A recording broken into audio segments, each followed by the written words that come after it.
Hello and welcome to today's Confessions of a Global Changemaker show. I can see in the comments you've been waiting for this guy. It's like you've been waiting for this guy your entire life, because who do you know that could inspire you so much that you could walk across fire, that you could bend bars, that you could literally go through a process where you would do something you would never think possible in your entire life?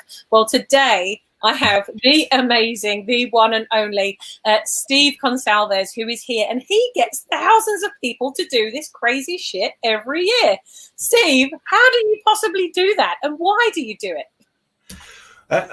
Well, why not? I mean, you know, if you can help people to change their brain so that they switch into a mindset where they think, oh my God, I didn't think I could walk on hot coals, and now I can.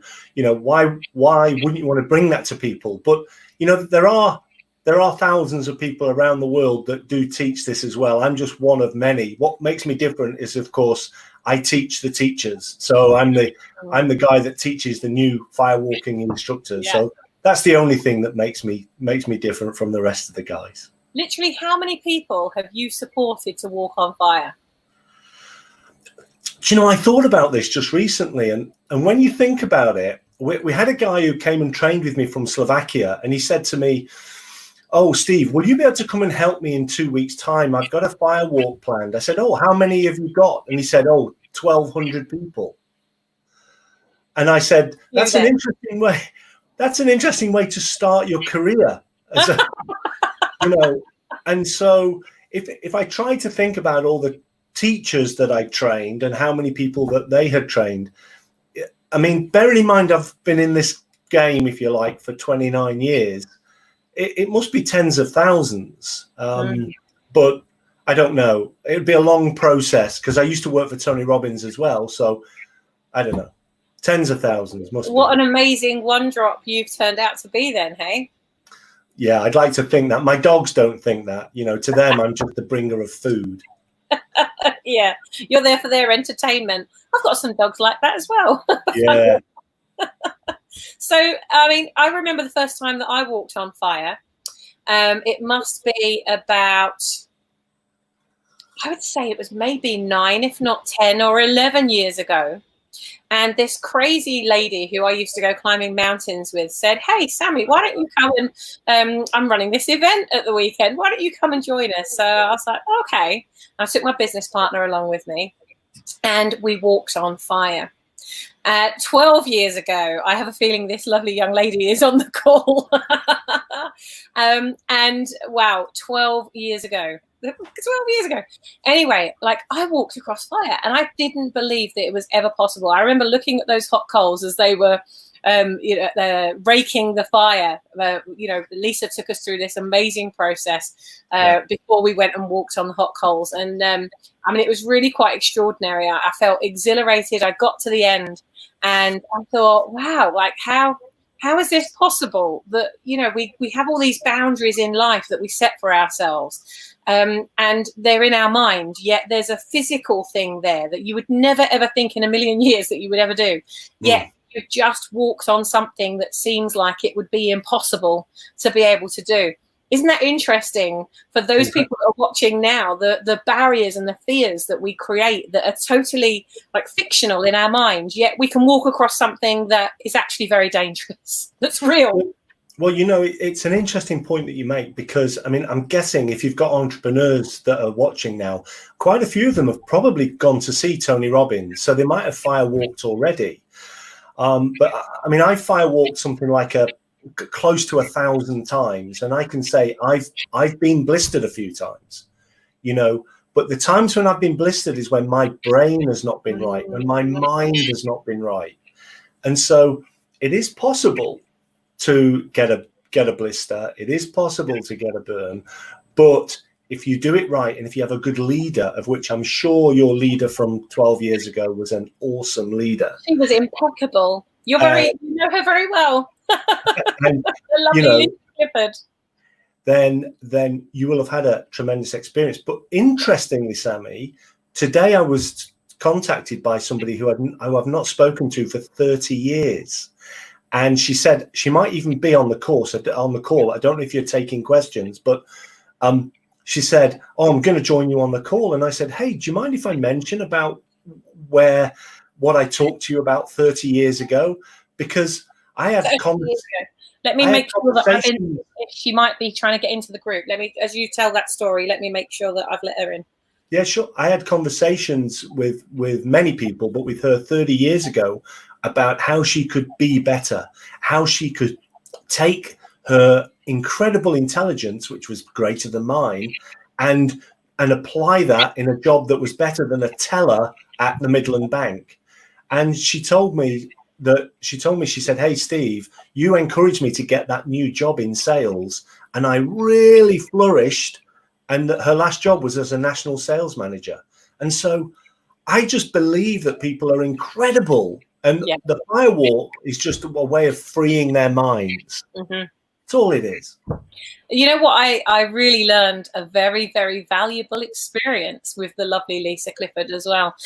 Because after I'd done that Firewalk, Lisa said, "Oh, would you be able to come and support me at this event that I'm running?" And it was another office, is when I was building my companies in Leeds at the time. And so I said, "Yeah, sure." And it was just in Leeds somewhere. I go down. And of course, I'd done the arrow break at her Firewalk. So we did the arrow break, we did the Firewalk. We had an amazing day, and what a great experience to go into it. But I remember looking at that arrow thinking, that's just not possible. That's just not possible, right? They're putting an arrow against their throat and they're literally walking into the arrow. What? And it just, my brain couldn't compute it.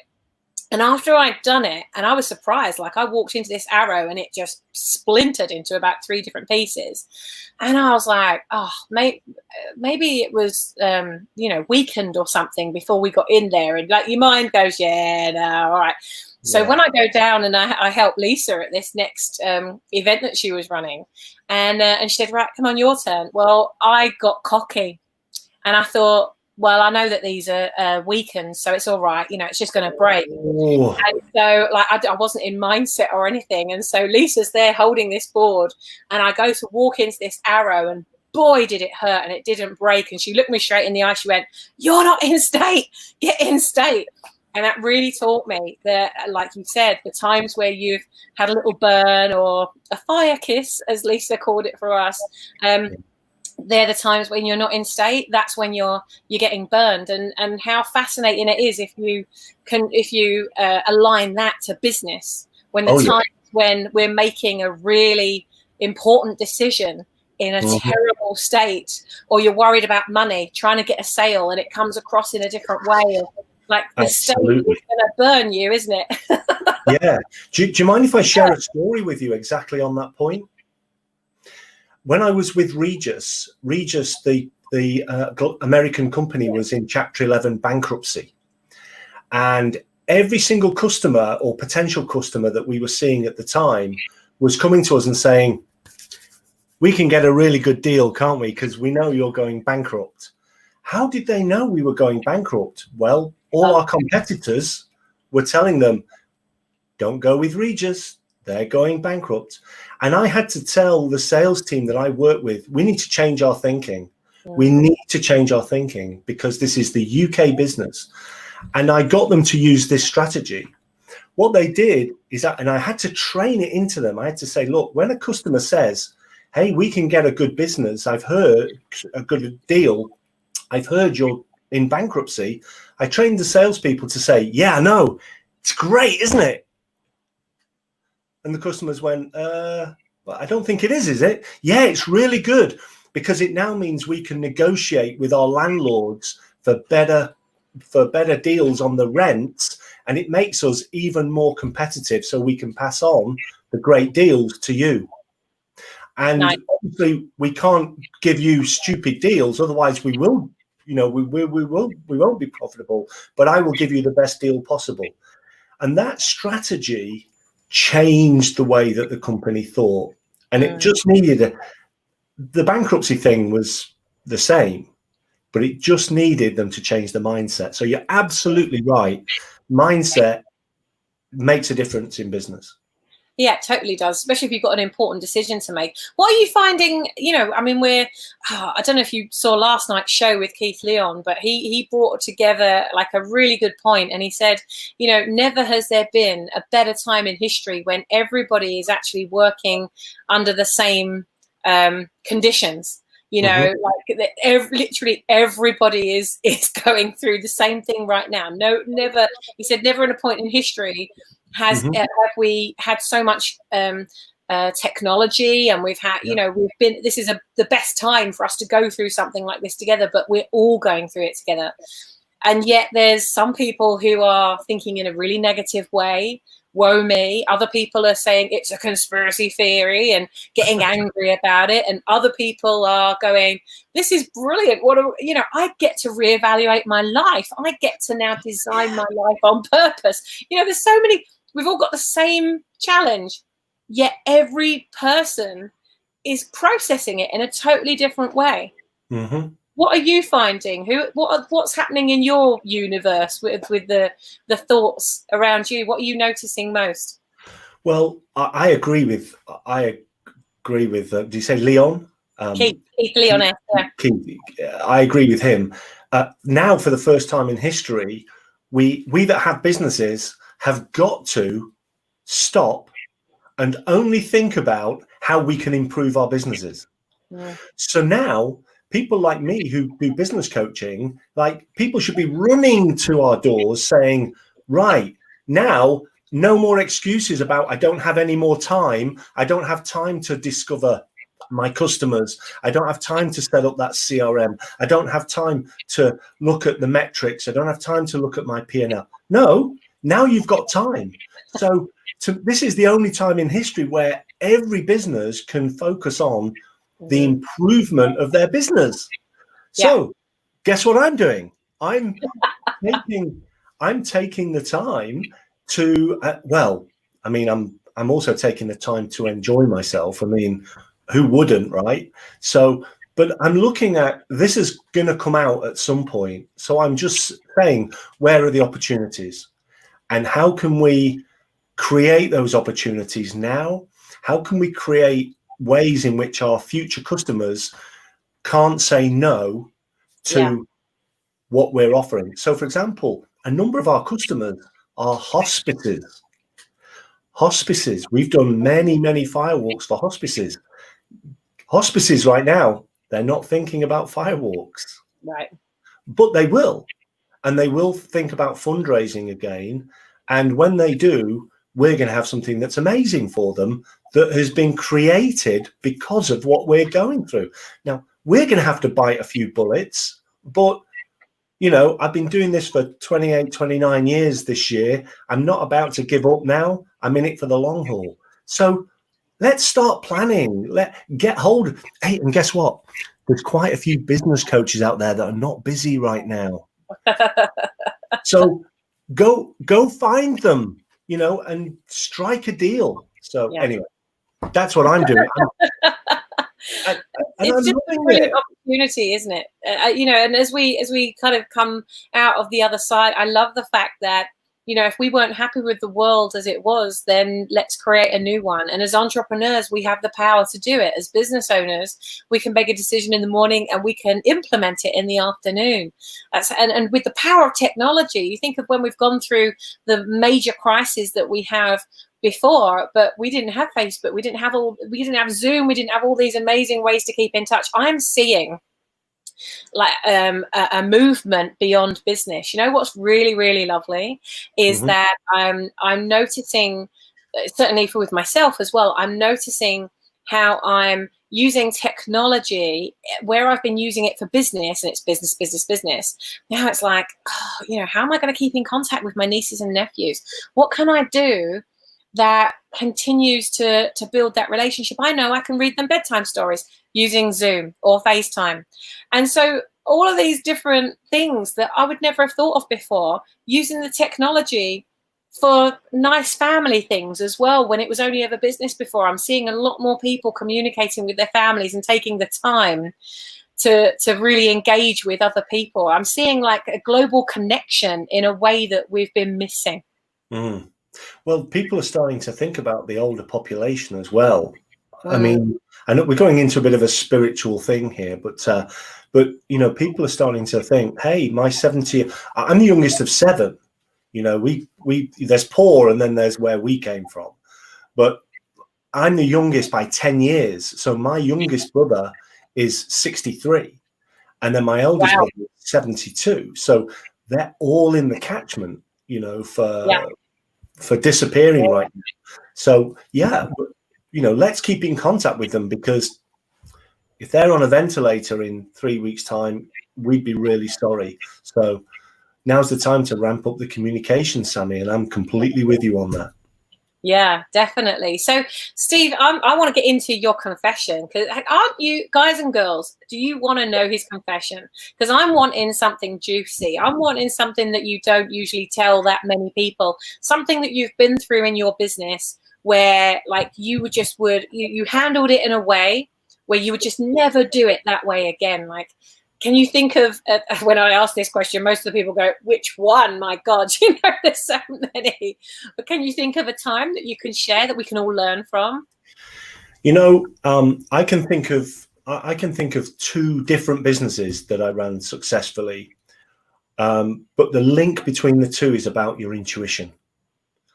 And it's about ignoring the signs, right? That's, and especially if you're a positive and giving person, ignoring the signs and seeing the best when you need to pay attention and to draw up the bootstraps and like bring it to people's attention and call them to account for it. Yeah. So the one business was I created a will writing business 20 years ago, and I took it from one client a week to 100 clients a week in 20 months. So it went from, you know, £100 a week income to £10,000 a week income in 20 months. But I wasn't paying attention to the mood of somebody that was in the business, and they started to become disruptive. And long story short, I lost the business. I lost a business that the growth trajectory for it 3 years later was I could have retired on £100,000 a year. Oh wow, what a shame! At age 30, and I lost the business. Now I got it back. I went through the courts. I did it all legitimately, but by the time I got it back, my energy and my belief, my enthusiasm had gone, because it was tainted by that. And oh my God, I'm so resonating with this story. It's and it really, you know, it really just I realized I literally went into the offices because I saw a light on one Saturday night, and all the furniture had gone. I mean, you know, terrible. And so that really taught me to really pay attention to the things that people say, the things that they do, and how they say things about business. And that's really paid dividends moving forwards. But you know, the other one was to do with firewalking, and I hate to admit it, but I got caught up in somebody else's argument. Oh no! And I started to believe stuff that wasn't true, and it led to me spending 6 years of following a path. Now, many people have followed people and, you know, they've given up, but I spent 6 years and committed over 10,000 hours on the wrong journey. Ooh. And to break away when you're that entrenched was so difficult. But I wanted to work with the best firewalkers in the world. I wanted to work with the people with the greatest integrity, the greatest authority, the people who had really taken it out there. And those people, in order to do that, I had to break away. And so I did that in 2014. And I'm pleased to say that now I get to work with those people. And honest to God, oh my God, You know, if anybody gets the chance, yes, if you get a chance to work with Lisa, she's absolutely awesome. Lisa's teacher is a lady called Peggy. I worked with Peggy for 20 minutes. People in our industry, people call me a hard ass.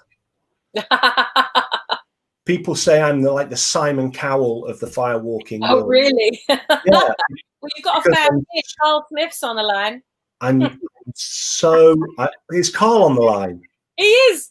Our lovely Carl. I met God. Carl for the first time about 2 months ago, and I feel like I've known him my entire life. Carl will tell you if he's posting. He will tell you, I am strict on standards. Yeah, but, good for you. You know, and that's where I am. But I'm a bit hard-hearted, maybe because I'm like that. But when I went and worked with Peggy, she was talking for 20 minutes, talking on a story that I do myself. But 20 minutes later, I started crying. Oh. I literally, the amount of love and compassion and heart and spirit that was coming from this person, delivering this story in a way that I'd never delivered it, it just got me right here. I was blubbing, you know, I was crying. I couldn't believe it. I didn't know where it was coming from. And so I've realized that, and this is for businesses, if your business isn't working, you need to get with people who are different from you, not your mates.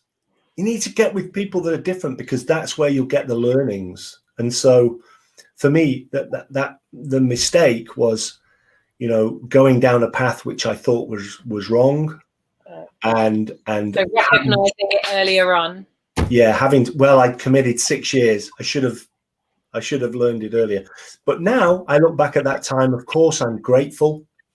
And I'm really grateful. But now I'm even more grateful because I get to work with the people that train Tony Robbins, T. Harv Eker, you know, all these greats of firewalking. So how are you going to recognize that upside down rocket next time then? If this were to happen again, what signs would you be looking for?